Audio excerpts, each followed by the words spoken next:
Bom dia, pessoal. Bom dia, boa tarde ou boa noite, dependendo do horário que quem está assistindo aqui. Estou com o prazer de estar com ele, o Emerson, do Resenha Muay Thai, que, na minha opinião, é o principal canal do YouTube, né? Enfim, página do Instagram, que a gente tem aqui no Rio Grande do Sul, dedicado exclusivamente ao Muay Thai. E o proposta hoje, pessoal, é tentar eu acompanho muito o cenário do MMA e alguns eventos de modalidade, né? Mas sempre não, deixo claro que o esporte que eu prefiro acompanhar, né? Que eu tenho mais entusiasmo, é o MMA. Mas, enfim, como é o cenário aqui dos esportes de combate do Rio Grande do Sul, enfim, as modalidades acabam transitando não é a palavra certa, assim, mas enfim, elas acabam tendo algum tipo de contato, porque Uma como a junção, né? gente não tem mais um evento. É uma junção, né, Emerson? Porque a gente, tipo, aqui no Rio Grande do Sul, a gente não tem mais um evento exclusivamente Muay Thai. Tem, na verdade, o Futar MMA lá de Rio Grande, lá do professor Tiago Magalhães, da Infinity Team, que são poucas lutas, mas é um evento ainda que a gente pode dizer que é dedicado ao MMA. Então, os outros grandes eventos, até os de Muay Thai hoje, trouxeram outras modalidades, né, para suas competições. E o intuito hoje é entender pessoal, para mim, a principal referência, pelo menos da parte de mídia, que tenta explicar, trazer as transmissões, que faz. Ainda está de pé os boletins lá na Guaíba, lá, Emerson? Cara, eu não tô fazendo, não tô fazendo mais, mas em contrapartida, vamos adiantar então, né? Primeiramente, bom dia, boa tarde, boa Sim. noite, sei quem estiver assistindo. Sou o Emerson, aí como o Teófilo acabou de falar, então a gente tem o programa, o canal de mídia, digamos assim, que é o Resenha Muay Thai, a gente tem página no Instagram, no canal no YouTube e mais algumas coisas. Então, por que eu tô falando isso? Porque agora a gente lançou semana passada um programa diário, né? Então agora todo dia, 9 horas da manhã, Sim. tem o Café com Resenha, que é um desejo que eu sempre tive, né, de ter um programa. A gente sabe das dificuldades, né, que tem para se fazer um programa ainda mais independente. Então esse ano eu tô tendo a oportunidade, a chance de ter esse programa diário. E a ideia é levar a palavra do Muay Thai, como eu costumo dizer, né? Levar a palavra do Muay Thai. Tu chegou a fazer uma pergunta ou não me lembro agora? Desculpa. Às vezes Não, vamos acontece isso. começar, né? Não, tranquilo, Emerson. Depois da minha longa introdução, né? Eu queria começar entendendo contigo. Vamos dizer assim, primeira pergunta, né, Emerson? Como é que é a questão que, como tu falou bastante lá quando não sei se ainda está participando, mas quando tu ia bastante lá fazer os programas lá com o Marcel no Nocaute Guaíba, né? Trazendo o Muay Thai, tu sempre tocava nas questões dos eventos federados e o circuito independente. Explica um pouco para a gente o que é isso. Tá. É, sobre o nocaute lá, eu adoro ir lá, né, cara? Só o problema é que é um problema bom. Desde o dia 22 de fevereiro desse ano, eu tenho tido evento todo final de semana. Então, pra fazer, né? Pra fazer cobertura, fazer pay-per-view principalmente. Então, como o programa lá a gente sabe que é no sábado e às vezes cai por causa do futebol. Então, pra eu poder participar ativamente lá, tem que ser num dia que eu não tenho evento, né? Então, ficou bem corrido. E aí, infelizmente, eu não tô conseguindo ir, mas Marcel lá, um baita de um parceirão, né? A gente tá sempre em contato. Quando eu levei lá essa situação de eventos de federação e circuito, né, que a gente chama, que é o pessoal que faz eventos fora de federação, eu citei, na verdade, para contar fato histórico, né? Foi alguma coisa que acabou acontecendo e que, no meu entender, foi o principal motivo do Muay Thai ser o que é hoje no Rio Grande do Sul, que foi nas épocas lá por 2000, vou errar em data porque eu não sou bom com data, tá? Mas sei lá, Tranquilo. 2010, por aí, vamos dizer assim. Aproximadamente. Entre 2010 e 15 ali, 2014, 15 foi o surgimento do Attack Fight, enfim. Mas o que acontece? Tinha os eventos de federação, que era organizado por federação A, B, C, D, né? E assim por diante, que não era o verdadeiro Muay Thai, né? Então tinha algumas coisas como, não pode clinch, não pode cotovelada. Manda. Só me permite uma pergunta, desculpa atrapalhar a Uhum. resposta, Emerson, porque Enfim, eu já tive em alguns conteúdos que a gente consegue encontrar na internet, né? O pessoal falando. Eu não sei se conhece até o Patrick Silva, que ele era o promotor do Sim, sim, WFT, o evento sim, aqui em parceirão. Gravataí, né? Uhum. E ele também falava assim do como é que aqui, por um longo tempo que era o que era chamado de Muay Thai aqui no Rio Grande do Sul não era o Muay Thai em si, era mais um Exato. kickbox, uma mistura de Uhum. taekwondo com boxe ou algo do tipo, né? Não sei se Não, é exatamente isso. Até isso acabou, não foi uma coisa exclusiva aqui do Rio Grande do Sul, né, cara? É uma coisa do Brasil. Muito por conta do surgimento lá do Muay Thai lá em Curitiba, lá, né? O pessoal da Shootbox, etc. Eles trabalhavam muito essa questão do Muay Thai, mas na verdade era um kickbox, né? Umas coisas que não, que foi trazido meio distorcido. Como era meio difícil de achar a informação na época, eles começaram a beber dessa fonte, acreditando que tá fazendo certo. E daí a gente não, hoje, né, com todas as informações que a gente tem, a gente não pode nem julgar, né, os caras, né, cara? Porque também sim, se não fosse ter acontecido, de repente, futuramente, não teria ido gente lá na Tailândia buscar informação de como realmente é pra gente chegar ao que a gente é hoje. Então, a gente tem que ser grato às origens, né, ao começo, entender que era uma época diferente. Então era bem isso mesmo que o Patrick fala e é fato, né? Isso, às vezes o pessoal dessa federação ficou meio brabo comigo, querem debater, mas assim, eu não tô trazendo uma opinião, né? Tô trazendo um sim. fato. É, Só antigamente, diga. desculpa, eu não sei se me permite fazer essas intervenções, como é um assunto que eu não domino tanto, daí vem as dúvidas na Uhum. cabeça. Eu não sei se tu prefere assim ou quer que eu faça elas depois. Fica tranquilo, como tu quiser. Tranquilo, porque, pô, tu é o convidado. Uh, Voltando aqui até essa questão aí que estava falando, eu me lembro que algumas falas também que eu vi, o pessoal falava, tipo, até cotovelada, que é uma característica do Muay Thai, uma época era proibido aqui de ser Sim, ensinado sim. nas É academias. onde eu ia chegar agora. Ah, É, o kickbox, né? Eu também não sou um seguidor do kickbox, não sei. Se tu me começar a me questionar sobre regra de kickbox, eu não vou saber nada. É, eu sei meio por cima, assim. Mas a gente sabe que ao invés de clinch, né, pode agarrar, dar uma joelhada e soltar. e É, soltar. cotovelo não é permitido, assim como outras coisas, tipo soco na nuca, chute nas costas, essas coisas no kickbox também não pode, no Muay Thai pode. Então, o que que foi feito, na verdade? Trouxeram, né, a modalidade com o nome Muay Thai, mas era treinado kickbox. E isso é um negócio, é um fato, né? Não tô inventando uma mentira aqui. É um negócio que acontecia e tu pode perguntar para todo mundo que treinou Muay Thai, sei lá, dos anos 2000 para até 2014, digamos assim, era isso que era treinado. E aí, isso vem de encontro aí com o surgimento do circuito, que aconteceu. Vou usar o exemplo do Adriano, mas ele não foi o único, né? O Adriano aí, o promotor do Attack Fight. Ele viajou para Tailândia, ele era um cara que era de federação, então ele conhecia os eventos aqui, como funcionavam, ele dava aula, era professor, era lutador, então ele estava por dentro de como eram as federações, como era o Muay Thai aqui na época. Assim como muita gente, né, por essa época aí, ele foi para Tailândia e viu um negócio diferente lá, né, cara? Foi lá e viu, pô, isso aqui não é o que eu aprendo, né? Não é o que eu ensino. Os eventos que acontecem aqui não é nem perto não, das regras, de como do funcionamento, de como é lá no Rio Grande do Sul. Então ele já era apaixonado pelo esporte, né? Foi lá, viu e quis fazer um evento aqui no Rio Grande do Sul, que foi o Attack Fight. E isso foi uma das primeiras motivos de o Muay Thai se transformar, né?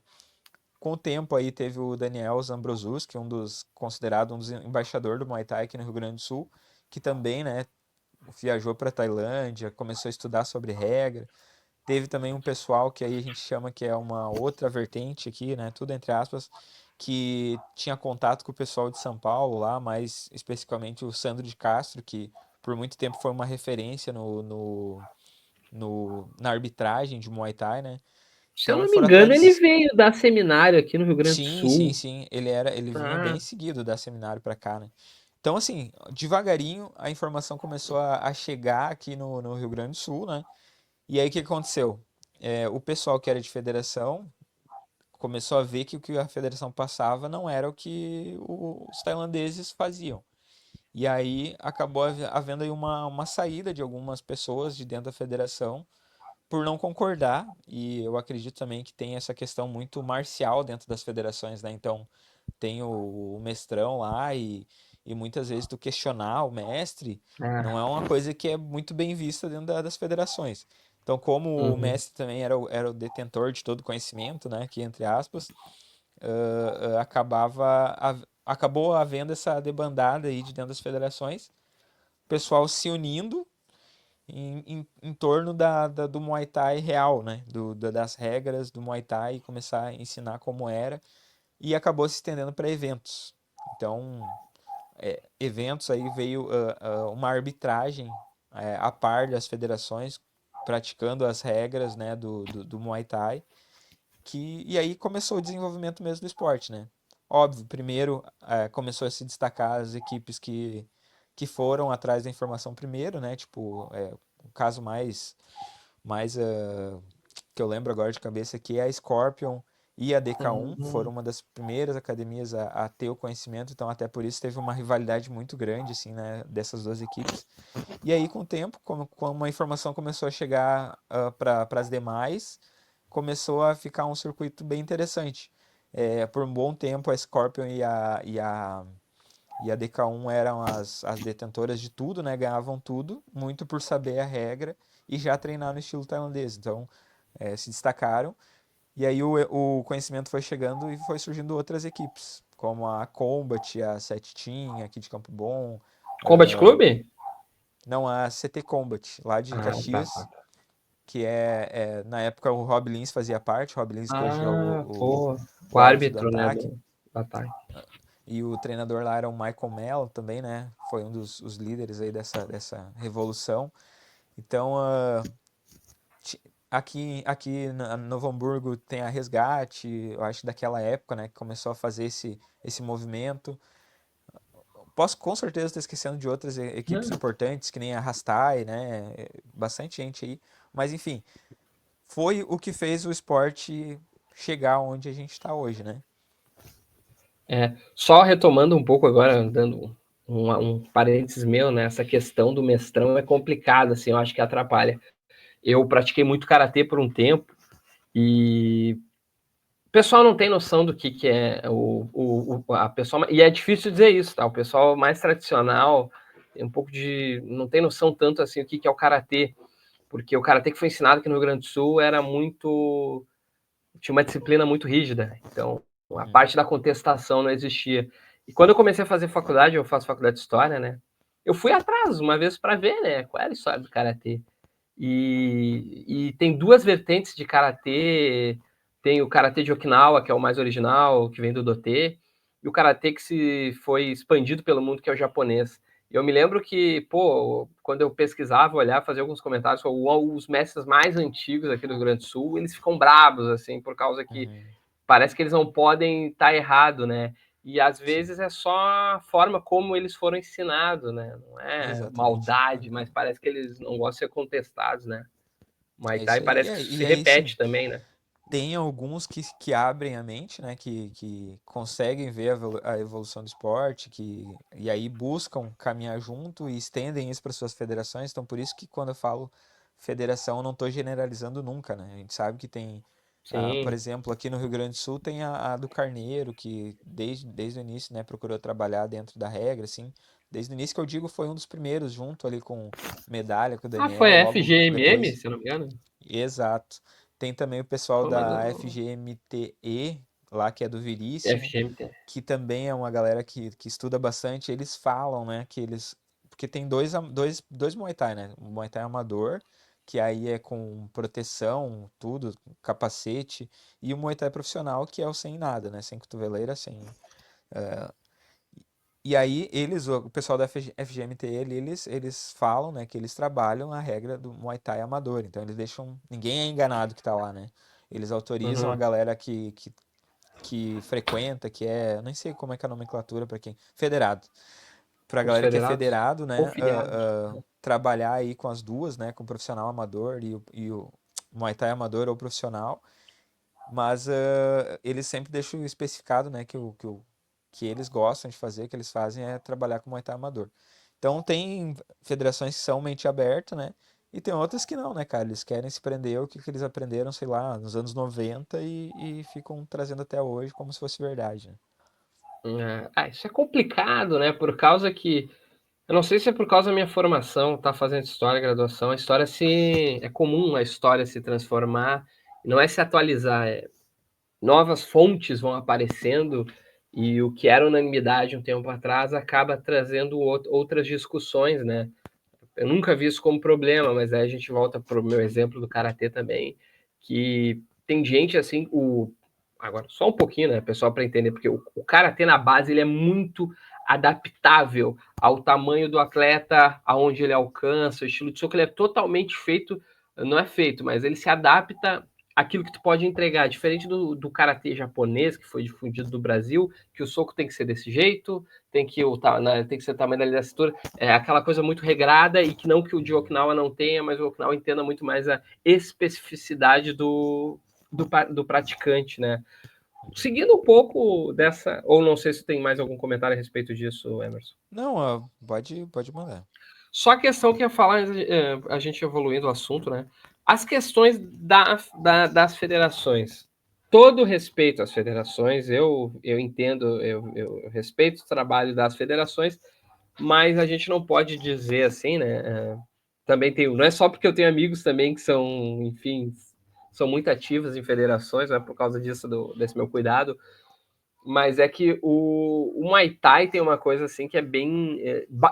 Eu vou usar esse termo, quem tiver errado com minha opinião e tal, os comentários tá aí, a gente pode conversar, não tem problema nenhum.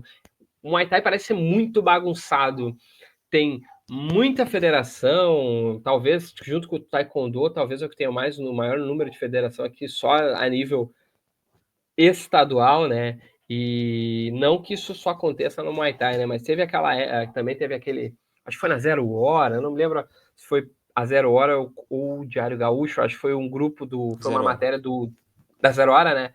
Uhum. Falando e não é o único, tá? Vou deixar bem claro, não é eu também sei do trabalho de algumas, né? Mas essa foi citada uma federação que facilitava muito como é que é, a acreditar, vamos usar o tempo, acreditar muito na pessoa e dava as graduações, né, do Muay Thai sem muito uma aferição técnica, né? Sim. Queria ver, Emerson, como é que é essa questão das federações aqui do Rio Grande do Sul? Porque, pô, eu acho que são bastantes, eu consegui rastrear umas 4, deve ter mais também, não duvido. As federações hoje para o Muay Thai, elas atrapalham, tu vai entender minha pergunta, elas atrapalham querendo ter uma reserva de mercado ou elas têm trabalhos interessantes para regular o Muay Thai no Rio Grande do Sul? Cara, na verdade, assim, eu não sou o cara mais indicado para falar das federações, né? Porque eu costumo dizer que eu sou cria do circuito. O primeiro evento que eu fui Sim, foi a Attack Fight, depois eu frequentava o Canoas Boxing Stadium, que era nos tempos CBF, áureos, sim. né, do Canoas. Então eu tenho minha. Tanto resenha é grato ao Canoas e ao Ataque, principalmente, só existem por causa desses dois eventos. E aí eu sempre digo que eu sou cria do circuito, né? Não acompanho o trabalho de federações, Hum. hum, mas eu entendo que, assim, tudo evolui, né, cara? Então acredito que. Deixa eu só voltar um pouquinho. Por que que existe tanta federação? Porque existe muito esse negócio, não concordo contigo, ao invés de, sei lá, tentar resolver ali e ir para um lado certo, vou sair e vou abrir a minha, entendeu? Então, eu acho que esse é um dos motivos por ter tantas, e eu acho que a gente já passou, assim, dessa fase de se livrar das federações, porque bons ouvidos que eu vou falar, tá? Mas é um mal necessário. Por quê? Tá, Porque continua, eu te entendo. tem muita grana pública que é destinada para galera de federação Hum, e tem muita federação que às vezes não pega por não saber. Tem algumas sim. federações que pegam e fazem mau uso, né? Não adianta querer pedir pra eu provar isso, porque eu tô falando da minha cabeça aqui, tá? Mas a gente sabe que é Sim, e a Brasil. gente não está Então, citando nominalmente é, também, né? nenhuma, Então, nenhuma. Mas nenhuma assim, aqui. tem eventos a nível Brasil, cara, que pega muita grana, e aí eu não falo só de Muay Thai, tá? Que pegam muita grana de Sim, dinheiro público sim, e pagam R$ 500 pro lutador da luta profissional lutar, né? Então, assim, sim. qual que é a ideia? A No Muay ideia Thai, é no que. MMA também tem, Emerson. Isso, eu falo de eventos no modo Descarrega geral, né? muito, tem muito, sobrevive, e o que para mim não é um problema, mas sobrevive muito hoje com verbas estatais, O problema seja a nível. não é viver de verba Mas o estatal. O problema retorno é que não dá para o usar, né? atleta, para mim a questão Exatamente. é o retorno que dá para o atleta, que para mim é o principal chave é a principal peça do evento. Exatamente. Então, o que eu penso? Eu penso que esse dinheiro está lá e está sendo usado por pessoas de má índole, né? Então, óbvio, né? Não estou generalizando nunca, deixar bem claro para não ter Sim, fica claro. estresse depois, mas É, precisa que apareça uma federação séria, com pessoas sérias que a gente possa confiar, que trabalhe para chegar nessa grana e poder usar a grana para que ela é destinada, né? Que é para o esporte, para os atletas principalmente, e para fazer eventos aí que sejam de qualidade, né? Que consigam sim. honrar aí o nome das modalidades. Eu peço desculpa, Emerson, porque eu acho que eu não deixei bem claro antes de a gente gravar, né, o tema do vídeo, e daí eu acho que eu entrei num tema espinhoso que eu não Não, acabei perguntando para ti se, bem tranquilo, se bem era tranquilo. algo. Tomara que isso não tenha sido chato da minha parte, né? Não, não, Então vamos. tranquilo. Eu não tenho problema em falar nenhum assunto. Se o cara que tem problema de falar assunto A ou B é porque ele tem o rabo preso, né, cara? Eu não tenho, sou bem tranquilo. Sou amigos de pessoas de federação, me dou bem com a maioria, né? Os que eu conheço me dou bem. Então, um dos principais motivos também de o resenha ser o que é a questão mesmo de conseguir transitar entre o Muay Thai profissional, a galera da federação. Me dou bem com todo mundo, não tenho problema com ninguém. E sempre que eu tenho para falar, eu falo ah, em vídeo, em entrevista ou na cara das pessoas, não tem problema. Eu fico com medo, porque eu vejo as suas participações quando eu assisti lá no Nocaute, o pessoal ficando muito fervoroso nos comentários, assim, como se tu fosse um grande inimigo das federações, Não, e para jamais. mim, pelo menos, quando escutava, para mim ficar claro que tu não é o teu caso. Não. Tu só identificou alguns casos que não são inventados da cabeça Não, e a maior que prova, né, argumentos. cara, de que o que eu falo não é mentira, digamos assim, né? Que não é que eu tô inventando, é o próprio Attack Fight, né? O Attack Fight.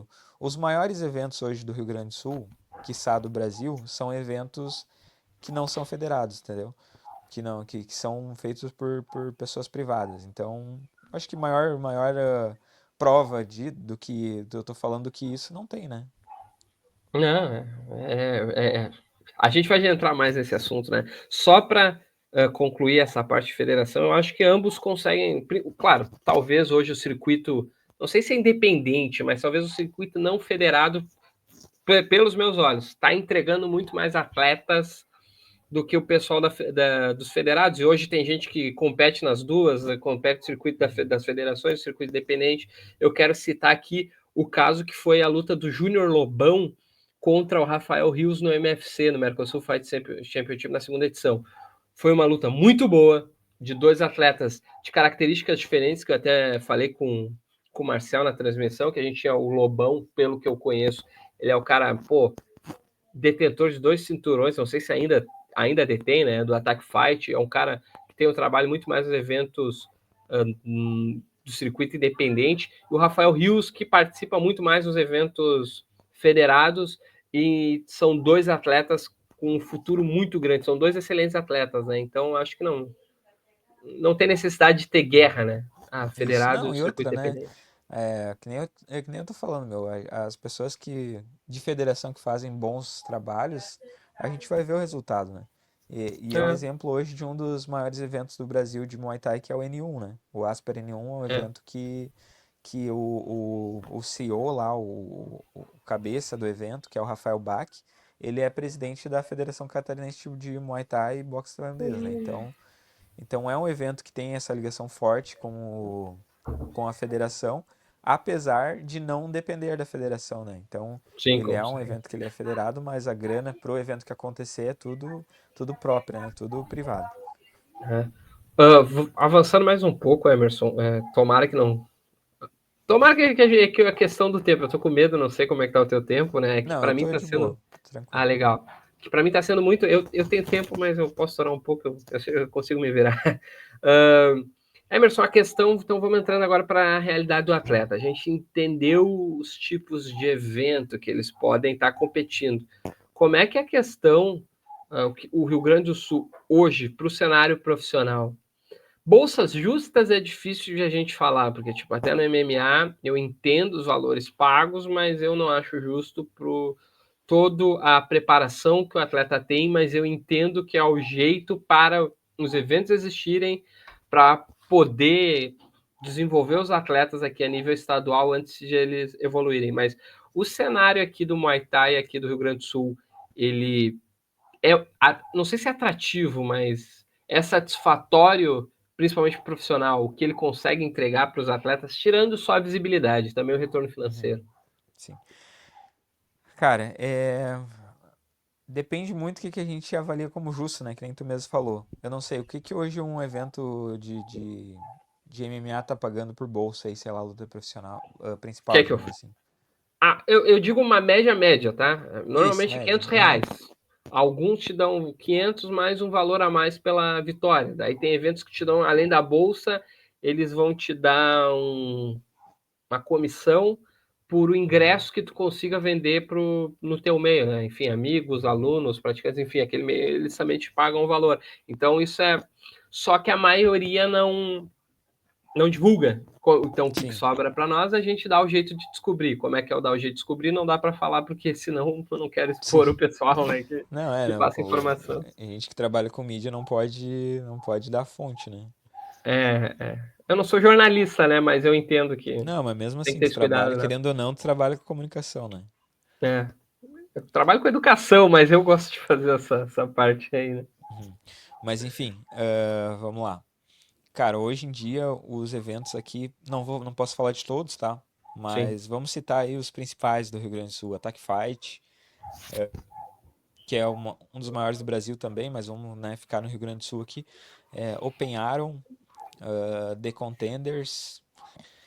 Esses, cara, para as lutas principais, eles já estão pagando, sei lá, em média R$ 700 de Ah, bolsa. Em média, tá? Então, é um valor que se for botar na ponta do lápis aí, não vai ser justo, né? Como tu mesmo falou ali, por toda a preparação, todo o perrengue que é o cara ser atleta. Mas já é, né? Se for comparar com o que tu me passou de MMA aí, já é mais vantajoso, digamos assim, né? parece. Eu citei uma média, né? Mas, tipo, Sim, sendo mais ou menos eu os também tô principais falando eventos média, né? pagando R$ 700, olha, vou te dizer que tá muito bom, hein? Uhum. Claro que isso não é modo geral, né? Eu Sim. sei de informações de eventos que pagaram R$ 300, 400, entendeu? Também Umas tem. coisas assim. Também. Então, 150 no MMA tem evento que, e com todo respeito ao evento, e eu entendo ele ter pagado, né? Mas pagou 150 e deu mais o valor do. Tipo, aquela. de ingresso. Uhum. É um exemplo, tá? Não tô falando que é exatamente esse valor, mas, tipo, ele vende o ingresso a R$ 50, daí, tipo, eu sou lutador tal, eu vendi tantos ingressos aqui, então desses R$ 50, R$ 10 fica para mim, entendeu? Sim, Acontece também é uma isso. comissão. Seriam as comissões. Uhum. Mas enfim, cara, eu acredito assim que, voltando pro Muay Thai, assim, e essa parte de financeira, todo esporte, o que que ele precisa para ele poder pagar bem? É popularizar, né? E o Rafa, vou citar o Rafa, a gente anda bastante junto, conversa bastante, Rafael Bach, e eu aprendi muito com ele nesse tempo. E alguns mantras que a gente segue aí, que é a questão de PPV que ele fala, que é Pay-per-view? popularizar, não, Não. profissionalizar. Desculpa, desculpa.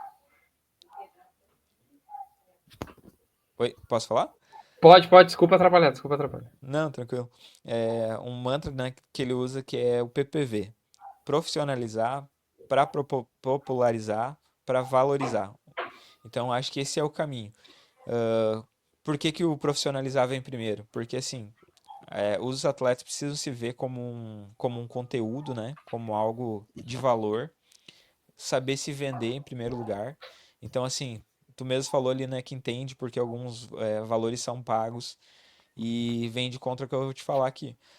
Um atleta profissional, muitas vezes tu vai tentar dar uma olhada no Instagram dele, tu vai achar lá ele com 500 seguidores, 800 seguidores, quando o perfil dele não é privado.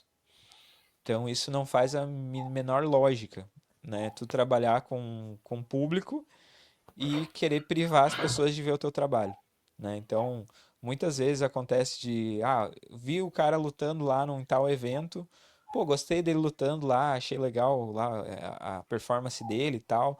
Fui lá no canal, sei lá, A, B ou C, lá ele deu uma entrevista, gostei do que ele falou. Vou lá pra olhar, vou botar um dinheiro nesse cara.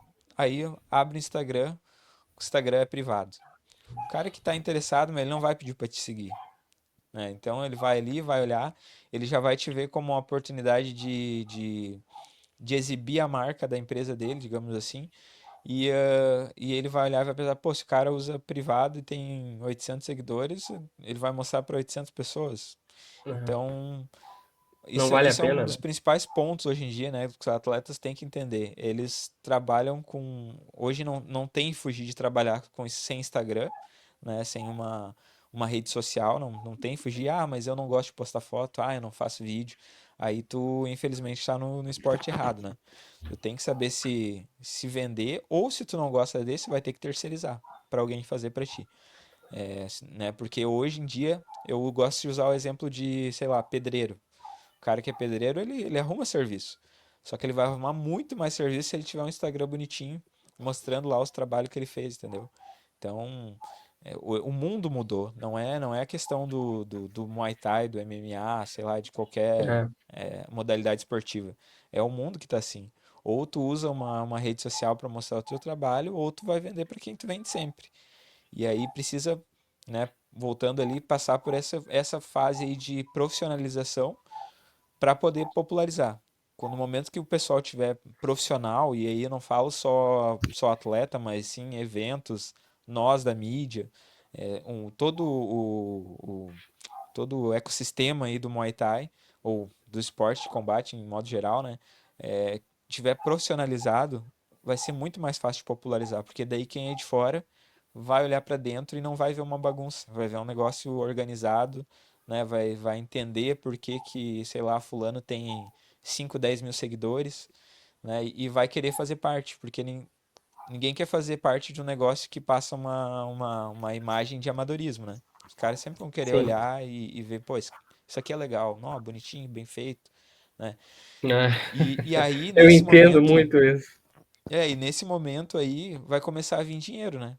Porque os cara daí de fora das grandes empresas vão olhar e vão dizer, pô, o negócio lá é profissional, o negócio é profissional. E vão começar a querer colocar a marca, né? Porque ninguém quer colar a marca em algo que é desorganizado ou amador. E aí, esse dinheiro que vai entrar de fora, os eventos não vão mais depender só da venda de ingresso, venda de pay-per-view, venda de copa, para poder pagar bem os atletas.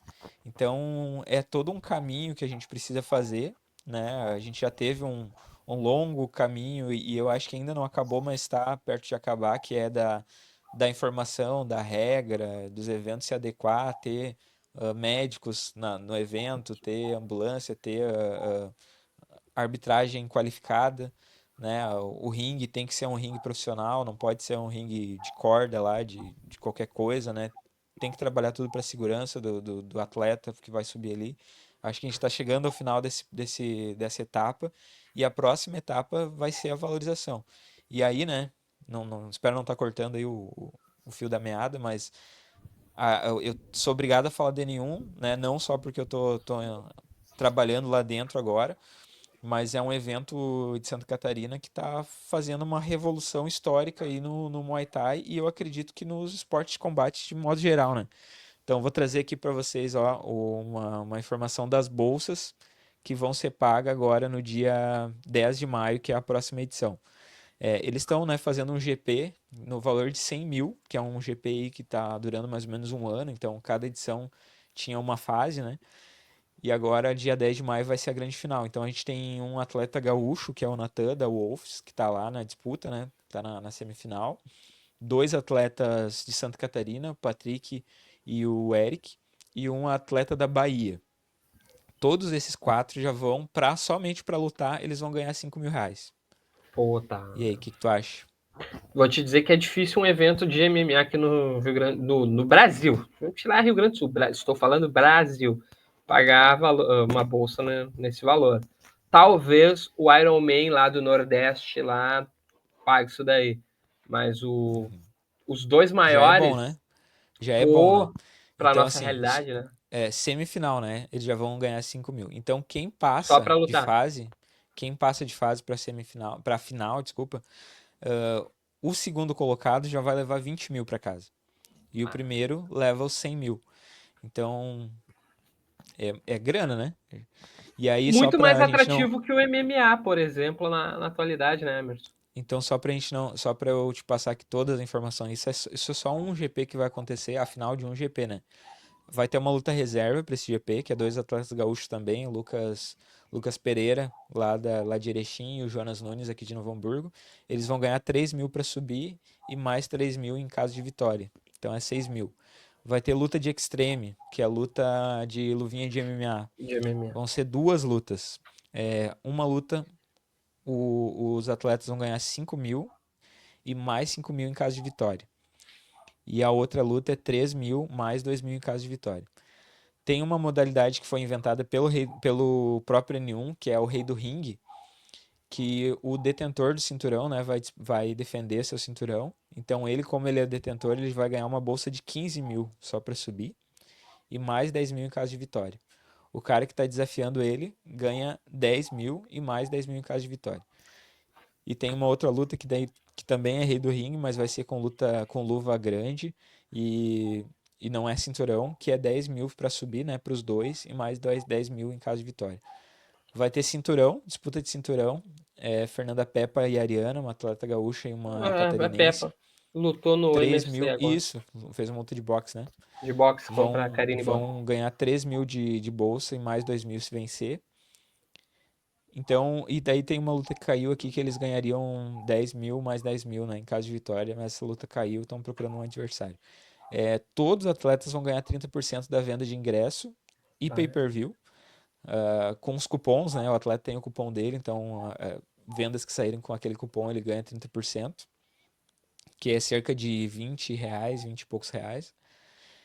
E o atleta que vender acima de 100 pay-per-view ou sem ingresso vai ganhar um contrato com o evento de 3 lutas. Então ele vai ter mais 3 lutas para fazer, recebendo o mesmo valor de bolsa que ele vai receber agora dia 10 de maio.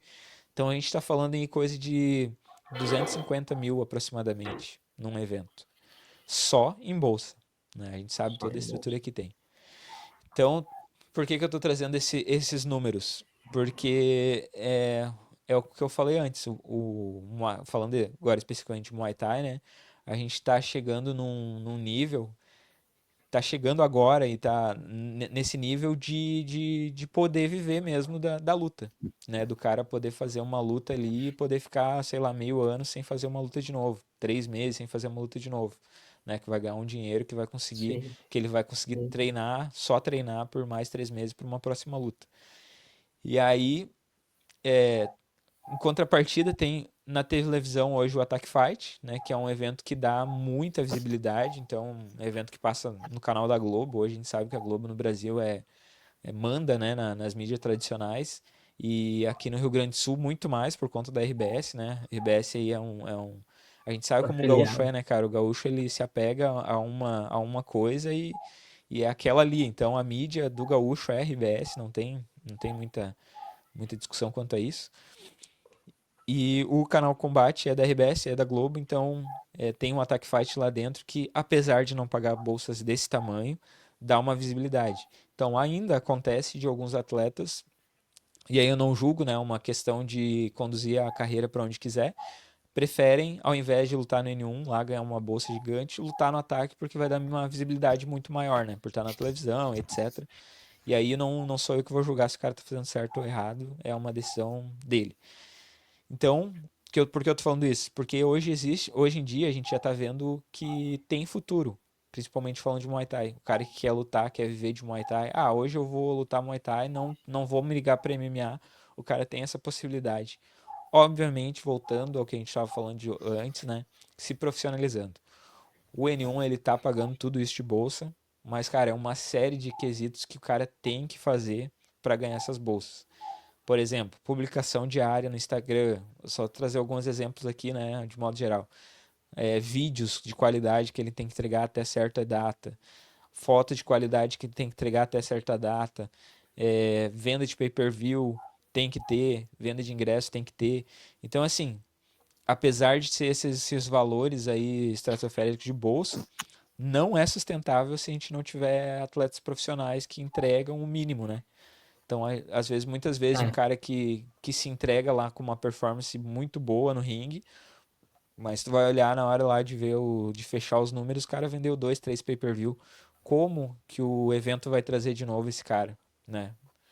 Falando de business, negócios, não se paga, né? Então, é uma roda, né? E uma coisa depende da outra. Então, tem que haver uma profissionalização para a gente conseguir continuar pagando essas bolsas gigantes aí, né? Pô, pai, é inacreditável, Emerson, por causa que no MMA a gente não tem algo parecido. O N1, eu me lembro quando eu escrevia lá pro Pelé, eu escrevi duas matérias, uma ou duas, não me recordo, assim. E alguns comentários que eu fazia assim com alguns amigos e tal é a organização, assim, é inacreditável como é que era um evento organizado, as mídias muito bem definidas, o que fazer. Tipo, tu via que era uma coisa assim que não é que se alguém quisesse concorrer àquele nível, teria que suar muito a camisa, porque são poucos que entregavam antes do evento, né? Entregavam Exato. assim toda uma parte de conteúdo antes do evento, né? E daí o cara fica na expectativa, poxa, se já se É, imagina na hora, né? sim, Quando estiver assistindo as lutas. cara, se a gente for olhar pro maior evento do mundo, né, um dos que é o UFC, cara, eles exigem as mesmas coisas, né? O cara tem que entregar um conteúdo. Claro que lá eu não sei como funciona exatamente, mas provavelmente eles têm uma equipe que vai até eles, né? Então a gente ainda não chegou nesse nível, mas os caras têm que fazer um vídeo, tem que ir lá tirar um dia para fazer gravações e etc. e contar história, né? Tudo isso que vai fazer o público engajar, né? Então é tudo uma parte do business, uma parte de negócio mesmo que tem que acontecer, não adianta não é sustentável se não acontecer. O UFC não é tão rígido assim, né? Porque normalmente é no card principal, mas quando é um evento numerado, que é os principais, né? Normalmente as duas principais lutas têm o cut-down, então é aquela, sei lá, uma semana que o pessoal faz um mini documentário, Uhum, que é o cut-down, eu não lembro que seria a tradução, não fui atrás da tradução, que é mostrando um pouco da preparação e até um pouco da pessoalidade do atleta para a luta. E durante a semana tem os embedded, que são, normalmente começa a terça, segunda ou terça, às vezes atrasa um pouco, às vezes vem antes, depende muito, né? Mas que vai mostrando essa última semana de preparação do atleta, ele chegando dependendo se ele é de fora, né? Ou de outra uhum, cidade, ele chegando na cidade onde é que vai ser a luta, a questão do hotel, os treinamentos, a preparação final, né? Mas não é uma obrigatoriedade, sendo que tem caras mais tímidos, assim, o Patrício Pitbull era no Bellator, deixa eu pegar um exemplo agora, deve ser que posso vir de cabeça, o Alex Cowboy, o Francisco Trinaldo, eu esqueci qual era o apelido dele, eles eram caras assim que não ficaram um bom tempo no UFC, mas eles não despontaram porque eles não eram caras assim midiáticos, eles eram muito mais contidos, mais introspectivos e por mais que sejam bons lutadores, assim, não era obrigatoriedade, mas eles não conseguiram chegar perto do cinturão, talvez por causa disso, né? e aí a gente, né, daí informações, não sei se é corretas, mas eu já ouvi falar que essas bolsas aí de que o cara vai ganhar, por exemplo, o Rei do Ringue ali, o cara vai ganhar 15 mais 25 mil pra lutar. Eu já ouvi dizer que tem atletas do UFC que não ganham isso, né? Se for contar os descontos ali, etc., Tá. Porque não hoje a chega bolsa nesse valor. inicial, a bolsa mais baixa, se não me engano, é US$ 15.000, né? Mas daí tem, eu não sei se ainda tá tendo, como agora é a Venom, né? Antes tinha uma época que era ridículo, era no card principal era 4 mil o valor da patrocinadora, né? já que hoje não dá para expor mais, que eu acho um erro, não dá mais para expor os teus patrocinadores na tua bermuda e nem naquela loninha, né? Aquele cartaz que tinha tudo e tal. Daí o patrocinador esportivo pagava o valor. Não sei se continuou com a Aveno. Talvez sim, mas não é um valor muito. Se fosse o cara trouxesse patrocínio próprio, ia ser bem mais. Mas é isso, é tipo, é 15 mil em dólares, mas aqui no Brasil tem a Receita, né? O nosso sócio aqui, que ninguém assina um contrato com eles, mas a gente. Obrigado. Tu deve saber, né? Deve pagar bem mais imposto que eu, Emerson. Mas a gente tem esse sócio que a gente nem sabe que tem, a gente aprende que ele é sócio. Não, para te trazer a tua bolsa aqui para dentro também, tem mais parte de taxação. Né? É isso aí. Mas enfim, estamos caminhando para o outro. Vou citar o Rafael aqui de novo. Ele usa a expressão a gente tá saindo do deserto, né? Ele é um cara que acredita muito na Bíblia e tal, então ele fala do negócio dos 40 anos lá que o pessoal passou no deserto, né? Então ele usa essa fala sobre o Muay Analogia? Thai. Isso, analogia, perfeito. Ele fala, né, que a gente está saindo do deserto, agora a gente tá chegando no final.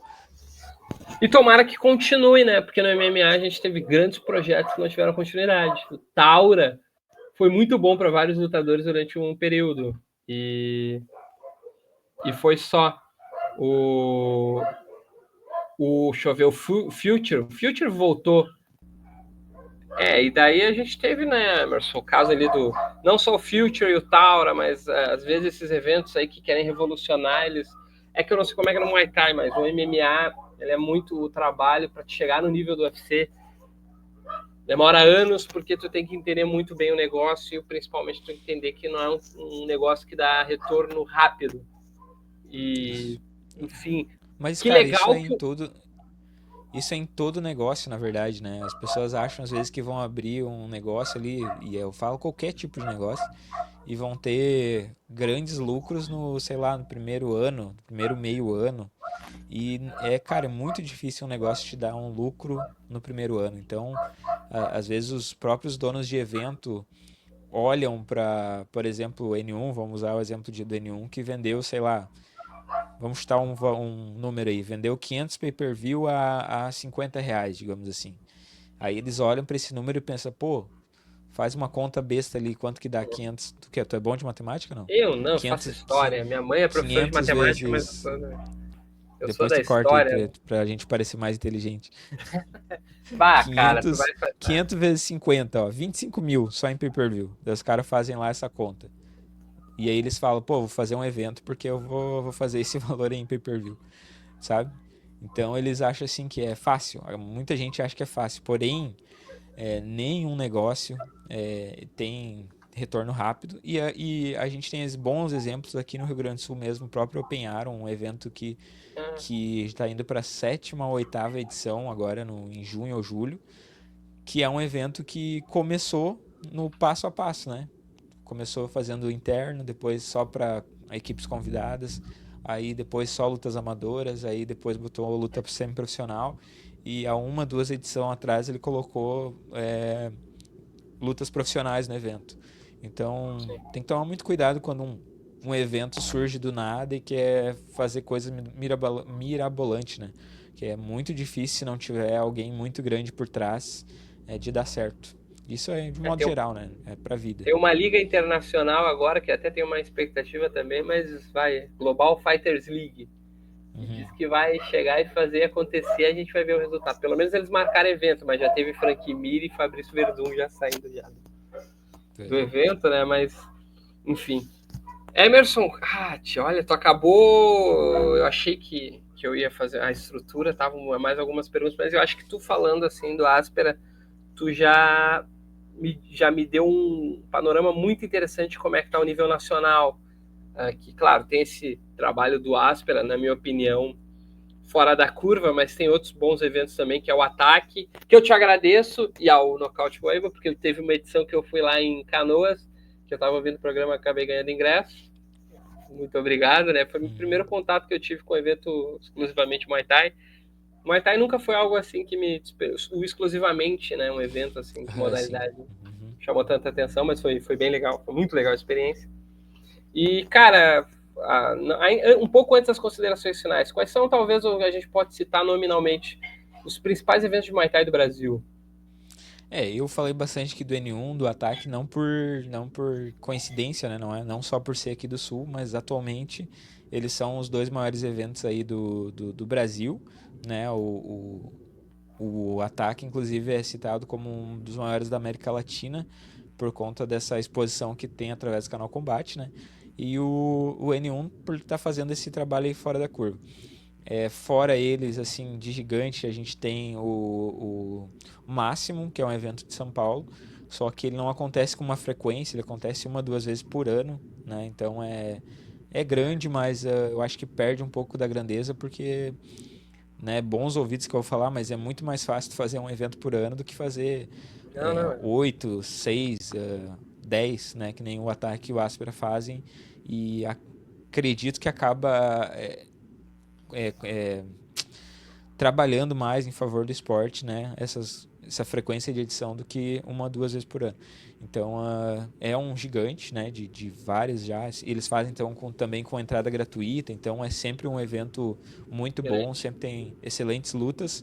Mas se for citar três a nível Brasil, aí é esses que eu falei, né? Ataque, N1 e o Máximo. Mas, E tem outros eventos que estão chegando agora. Em Minas Gerais tem o STR, Ah, STR, não, STR, tá. Não é o SFT. STR.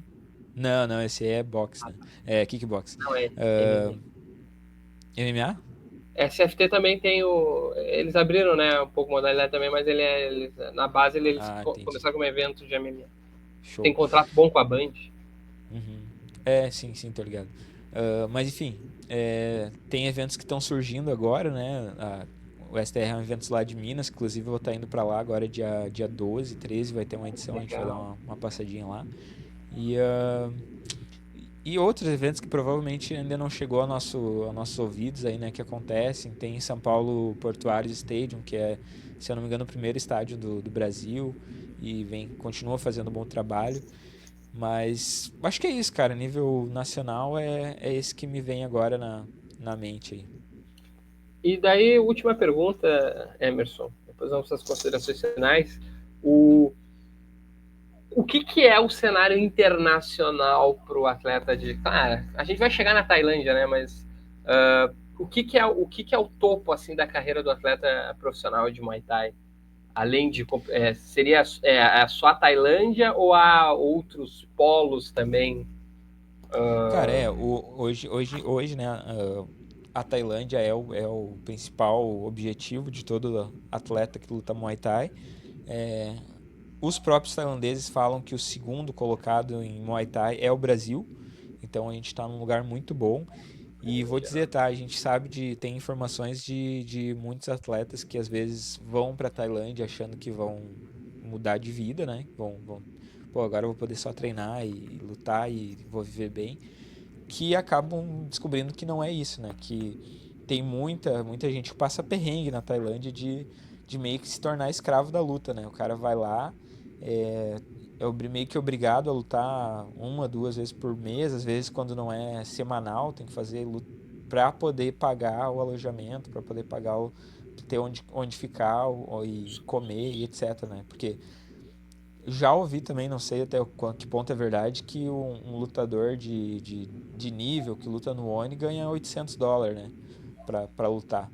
Então, claro que isso é transformado em bar, então dá uma grana boa em bar, né?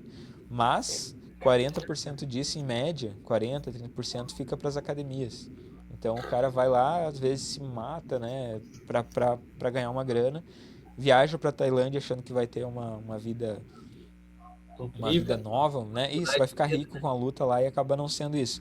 Então, por isso que é tão importante também que eventos aqui do Brasil ganhem cada vez mais força, para os caras não precisar ir para lá, né? De repente vão para lá para fazer um camp, para conhecer, ter experiência, Tem uma mas que experiência. vão muito mais com essa cabeça do que se mudar para Tailândia para viver da luta, né? Então, óbvio que tem gente, né, que vai para lá e se dá muito bem, como é o caso do Léo Elias, hoje um dos principais treinadores de Muay Thai do mundo, né, que mora na Tailândia. A Bruna Bruna. A Bárbara Aguiar, que inclusive está no Rio Grande do Sul esse final de semana. E Júlio Lobo também. São pessoas que foram para lá, se deram muito bem e não sei, mas eu acho que não tem ideia de voltar assim, né? Sem contar outros, né, que já estão lá há muito tempo, que nem o Jos Mendonça, o primeiro brasileiro a ganhar um cinturão lá do Raj Damar Stadium. Ele Então veio para Gravataí, se eu não me engano, dar um seminário ele aqui. teve sim, mas eles vêm só pra passear, né? Esse cara já tem Sim, academia lá, já estão sim, bem sim, sim, sim, estruturado e é. consolidado. Então é outra. São pontos fora da curva, né? Pessoas que se deram Uhum. bem lá, como todo esporte. Cosmo Alexandre, ele foi um cara assim que. Isso, com Porque certeza. Aham. ele, tipo, talvez no MMA, na minha opinião, de uma geração mais antiga, né, que eu comecei a acompanhar em 2010, por causa de um álbum de rap de um Pregador Lu, tá? Que ele é um rapper gospel, Conheço. Uhum. e ele fez todo um CD dedicado ao pessoal do MMA, né? E o Cosmo Alexandre, eu conheci ele aí, depois eu fui ver que ele aprimorou muita trocação de muito lutador de MMA na época, né? Sendo treinador. Eu não sei se ele. E sei o que eu conhecia dele, ele competiu muito mais na Tailândia, né? Depois O veio. Cosmo. Uhum. Cosmo é uma lenda do Muay Thai, né? Um dos primeiros a chegar lá no topo, né? Lá dentro da Tailândia. Então, inclusive tem. Não, acho que não tem. Eu tenho com o. Putz, esqueci o nome do cara. Acontece. Não vou Fica, lembrar, não adianta. Mas é um também grande que foi um dos primeiros a ganhar título na Tailândia. Tem tudo entrevista ali no canal. Até peço desculpa agora, não, não vou lembrar mesmo o nome tranquilo. do cara. Acontece comigo também, eu não, Uhum. não critico. Não, eu sou horrível de memória. Eu tenho a imagem do cara na cabeça aqui, mas o nome não vem. Não, não vi. Logo depois do vídeo, você quer ver que vai te lembrar. Exato, é bem assim. Tá. Então, Emerson, acho que foi isso. Para mim foi muito legal, deu para entender um pouco por que eu quis fazer esse vídeo. Porque para mim que olha de fora, parece que o Muay Thai assim tá muito mais organizado aqui no Rio Grande do Sul do que o MMA. E o Rio Grande do Sul é um estado muito difícil em muitos aspectos, porque querendo ou não, ele é muito atrasado ainda, principalmente na parte de esporte, né? Tu que acompanha, Uhum. claro, o teu principal é o Muay Thai, né? Mas como tem talvez um pouco de noção, mas outros esportes aqui parece que é tudo complicado. E, pô, e deu para entender, para mim pelo menos, né? Eu consegui entender o porquê que a gente, no Rio Grande do Sul, eu tenho esse sentimento que o Muay Thai é muito mais organizado que o MMA. E também eu vejo a quantidade de eventos e uma pergunta que talvez essa definição é muito na minha cabeça, assim, mas tipo, tem essa separação, tem muito em algumas ligas assim nos Estados Unidos, mas principalmente nos esportes no esportes, né, dos jogos de videogame lá. Tu tem algumas ligas que são as minors, que são consideradas menores, mas que fazem o circuito existir, né? Sem Uhum. ela, sem elas assim, seria menor o pessoal consumir essas coisas e tem as majors, que são os eventos principais. No Rio Grande do Sul tem algo parecido assim, aqueles eventos são menores, mas são consolidados, mas tem aqueles que têm uma relevância maior. Sim, sim, sim. Esses que eu citei hoje, né, são, digamos assim, a Série A, né, do Muay Thai. Então, Attack Fight, Open Ganharam Aron, The Contender, são eventos aí que são, digamos assim, os a melhores menina do dos estado olhos. em nível de estrutura e etc, né? Mas a gente tem bastante evento que acontece e é importante ter, né? Inclusive a gente teve esse final de semana lá em Caxias do Sul e assim, os caras conseguiram colocar 50 lutas lá no Mali Fight. Sendo que semana passada foi dia 29, teve o The Contenders. É, antes, dia 22 não teve, né? 22 não teve. Mas teve dia 16, teve o Attack Fight New Talents, que colocou 48 lutas. Um final de semana antes teve o Open Aron, que colocou 30 e poucas lutas. Então, por que eu tô falando desses números? Porque para te ver como necessário ter eventos de qualidade em todos os cantos do estado, né? Então, Sim. porque a gente precisa de eventos aí que agreguem e comecem a formar a base para eles poderem chegar nesse evento maior. Então, o Rio Grande do Sul foi por muito tempo e, na minha opinião, ainda é o segundo do Brasil, porque era muito unido nesse quesito, né? O pessoal se uniu em torno de um propósito ali e começaram a evoluir muito por conta das rivalidades que existiam, um querendo ser melhor que o outro dentro do ringue, né?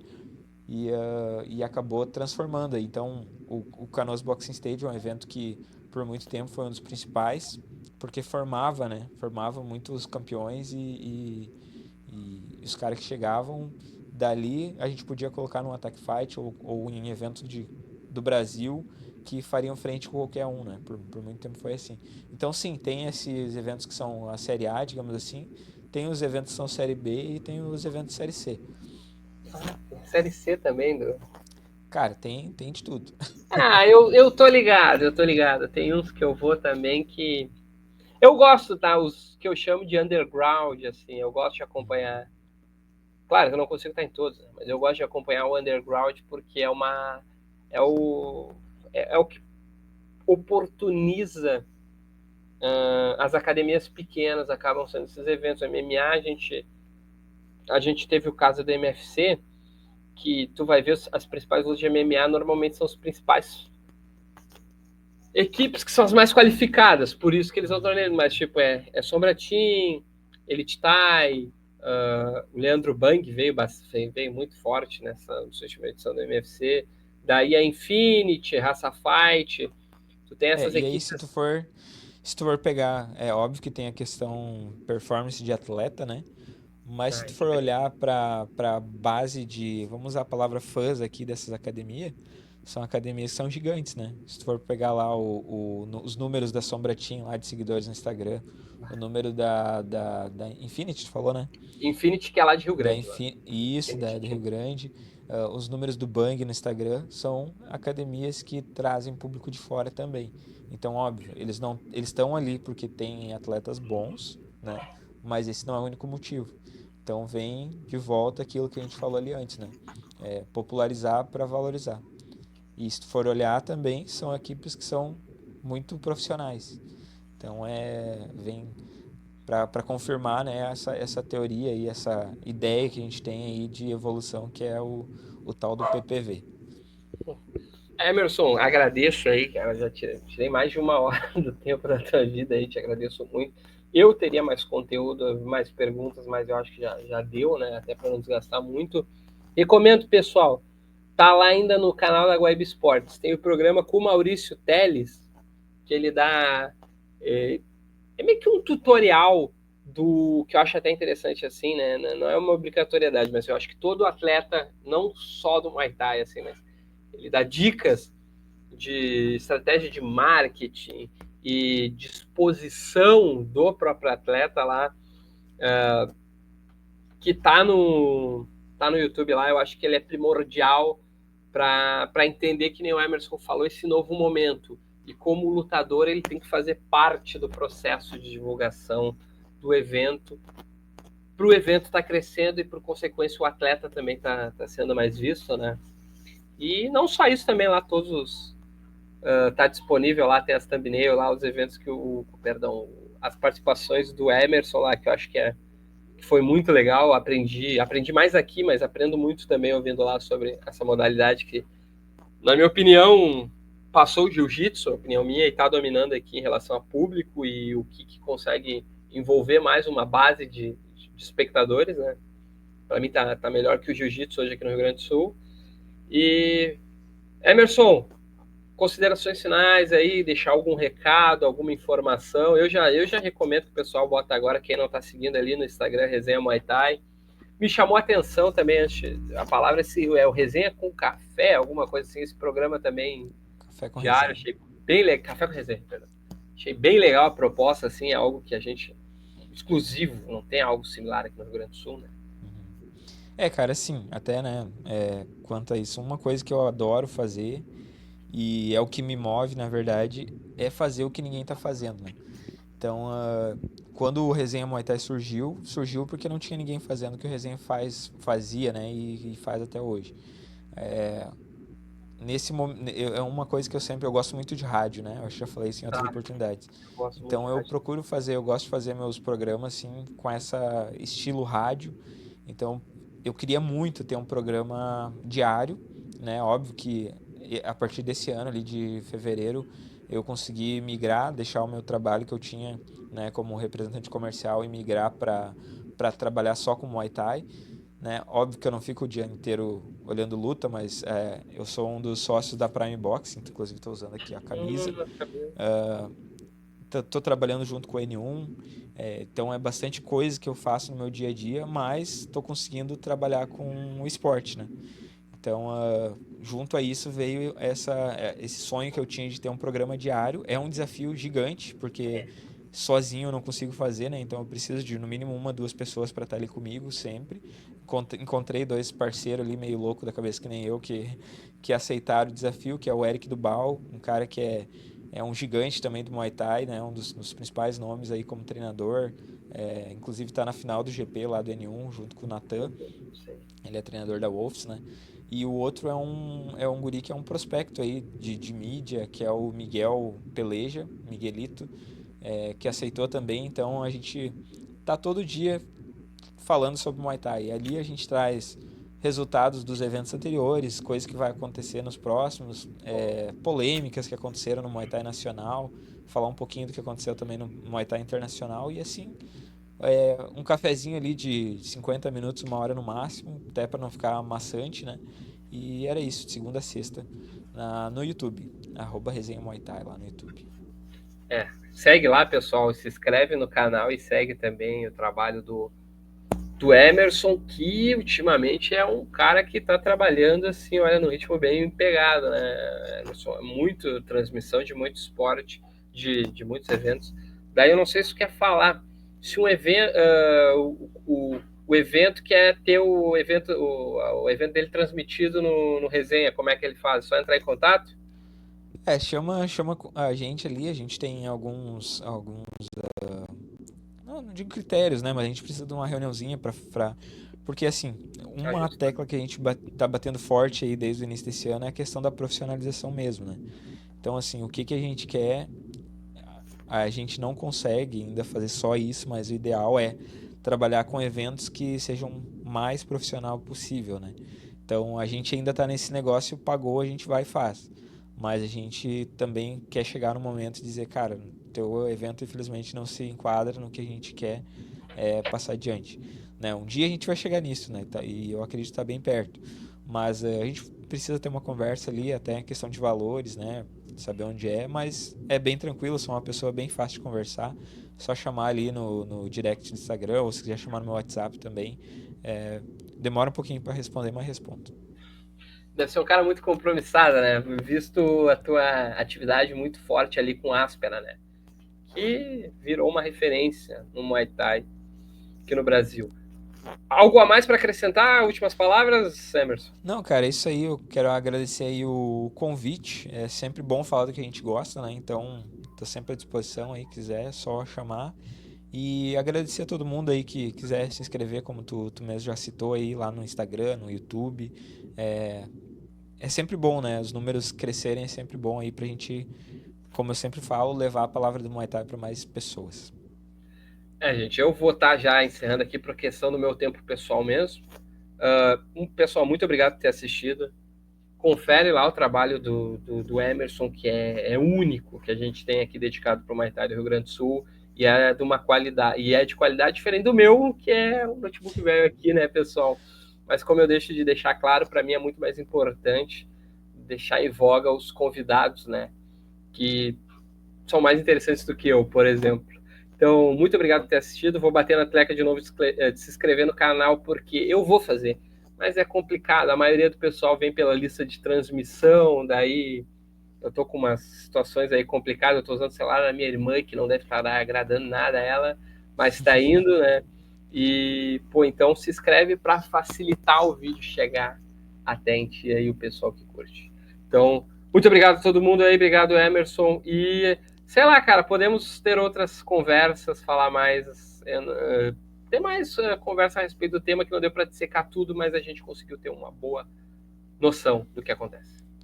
Tamo junto. Qualquer coisa é só chamar aí, se encaixando no meu tempo aí, a gente tá se fazendo presente.